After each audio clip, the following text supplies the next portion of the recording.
अस्सलाम वालेकुम रहमतुल्लाहि व बरकातुहू।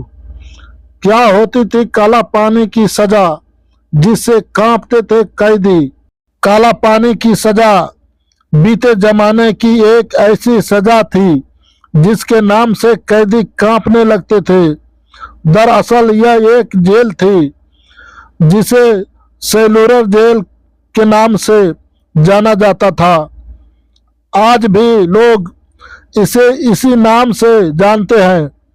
ये जेल अंडमान निकोबार द्वीप की राजधानी पोर्ट ब्लेयर में बनी हुई है। इसे अंग्रेजों द्वारा भारतीय स्वतंत्रता संग्राम के सेनानियों को कैद रखने के लिए बनाया गया था, जो कि भारत की भूमि से हजारों किलोमीटर दूर स्थित थी। काला पानी का भाव सांस्कृतिक शब्द में काल से बना माना जाता है, जिसका अर्थ होता है समय या मृत्यु। यानी काला पानी शब्द का अर्थ मृत्यु के स्थान से है, जहां से कोई वापस नहीं आता। हालांकि अंग्रेजों ने इसे सेलूलर नाम दिया था, जिसके पीछे एक हैरान करने वाली वजह है।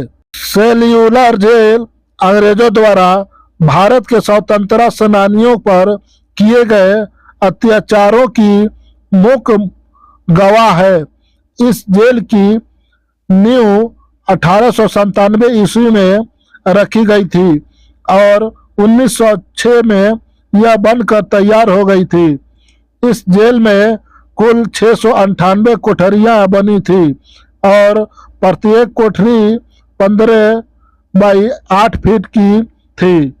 इन कोठरियों में 3 मीटर की ऊंचाई पर रोशनदान बनाए गए थे ताकि कोई भी कैदी दूसरे कैदी से बात न कर सके।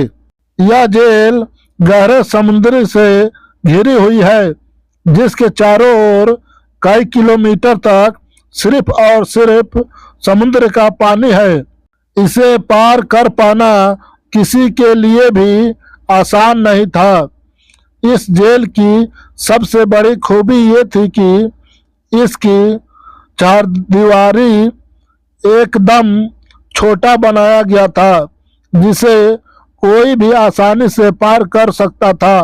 लेकिन इसके बाद जेल से बाहर निकलकर भाग जाना लगभग नामुमकिन था, क्योंकि ऐसा कोशिश करने पर कैदी समुद्र के पानी में ही डूबकर मर जाते। इस जेल का नाम सेल्यूलर पड़ने के पीछे एक वजह है। दरअसल यहाँ हर कैदी के लिए एक अलग सेल होती थी और हर कैदी को अलग अलग ही रखा जाता था ताकि वो एक दूसरे से बात न कर सके। ऐसे में कैदी बिल्कुल अकेले पड़ जाते थे और वो अकेलापन उनके लिए सबसे भयानक होता था। कहते हैं कि इस जेल में न जाने कितने ही भारतीयों को फांसी की सजा दी गई थी। इसके अलावा कई तो दूसरी वजह से भी मर गए थे, लेकिन इसका रिकॉर्ड कहीं मौजूद नहीं है। इसी वजह से इस जेल को भारतीय इतिहास का एक काला अध्याय कहा जाता है। Thank you.